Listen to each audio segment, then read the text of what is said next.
génération suivante. Non, non, non, parce que comme je l'ai dit, moi, je suis pas réactionnaire, je suis pas il y a des forces dans le numérique, il y a une capacité à travailler dans des lumières sombres, il y a une instantanéité pour moi comme cinéaste, d'avoir accès à mon image immédiatement, de pouvoir être en lien avec l'image de façon immédiate. Dans le rapport au moniteur que je ne peux pas avoir en 35. Il y a comme une force des capteurs aujourd'hui, il y a plusieurs séquences que j'ai tournées avec Roger Deakins. Souvent, il me disait, si on est en 35 mm, présentement, on ne serait pas capable, ce serait impossible de tourner dans ces conditions-là.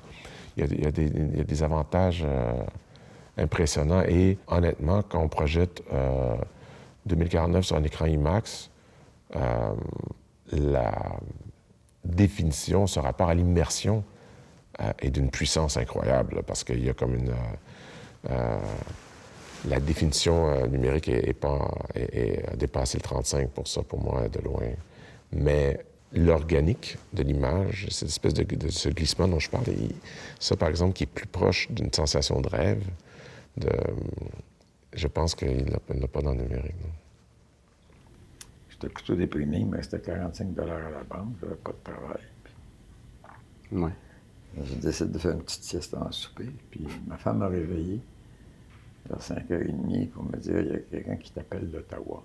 OK. Et puis, au bout du fil, il y avait un monsieur qui dit je m'appelle Pierre Junot, je suis secrétaire de la commission de l'ONF. Puis, on m'a entendu dire que vous seriez peut-être disponible comme journaliste. Ben nous, on cherche un journaliste pour une série de télévision qu'on veut faire dans l'Ouest canadien. Alors, si ça vous intéresse, on vous a réservé un billet ce soir à la gare Windsor pour prendre le train. On vous attend une chambre à l'hôtel Algona, Ottawa, et on vous attend demain matin à l'ONF à 9h, si ça vous intéresse. Pas beaucoup de temps pour y réfléchir. Alors, j'avais comme pas le choix. J'avais une famille à supporter, puis j'ai pris le train, je suis rendu à l'hôtel, et puis le lendemain, j'ai eu une journée de screen test absolument farfelue, toutes sortes d'histoires niaiseuses qui me faisaient faire. Puis à la fin de la journée, le directeur de la production m'a proposé un contrat. OK. Il était convenu qu'il me proposerait 5 000 $ par année. Mais il a commencé l'entrevue, c'est un anglophone, il a dit « So, young man, you want to be in the film business? » Candidement, je lui ai dit « No, sir, I never thought about it. » À cause de ça, il m'a offert 6 000 parce qu'il n'avait pas que je dise non. C'est comment est-ce qu'on pourrait en faire une forme d'expression artistique ou comment est-ce qu'on pourrait essayer de les produire, ces glitches-là, pour aller questionner cette image détériorée-là, justement, en faire un contenu plus que quelque chose qui advient et qu'on veut supprimer, en faire la matière d'une image artistique, d'une nouvelle image. L'idée donc, ça va être d'intervenir sur des images pour reproduire cette erreur-là dont on est témoin.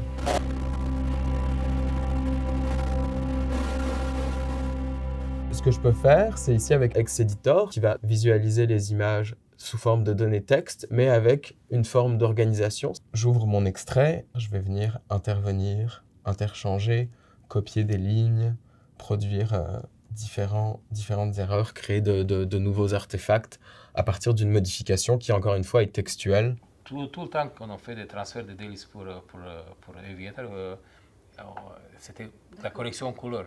Puis cette correction couleur était interprétée avec une lutte pour faire la correction finale. Et cette lutte était appliquée sur le projecteur. Puis, était beaucoup de color management, color science qui venaient des Technicolor, qui auraient aussi des données les meilleurs résultats.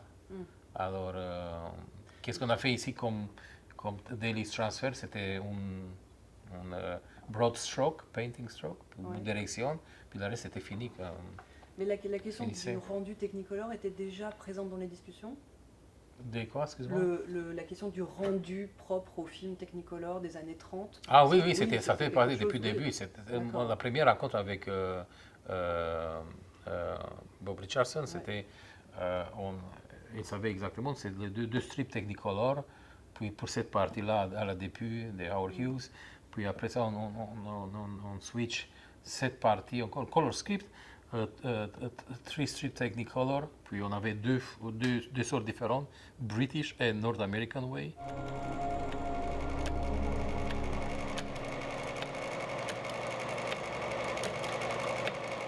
Alors ici, on a une tireuse optique modèle JK, très célèbre dans le milieu du cinéma expérimental. En fait, le principe est assez simple, c'est que d'un côté, on a la caméra qui regarde un projecteur. Donc les deux se font face et au milieu, on a une surface ici où est-ce que le plan focal est refotographié par la caméra, image par image. Donc on peut insérer des filtres, on peut ralentir, on peut accélérer, on peut recadrer l'image, on peut faire des masques. La tireuse optique vient avec son séquenceur ici, qui permet d'automatiser les séquences plutôt que d'y aller manuellement, une image, caméra, projecteur. On peut programmer des séquences assez complexes qui vont s'opérer toutes seules.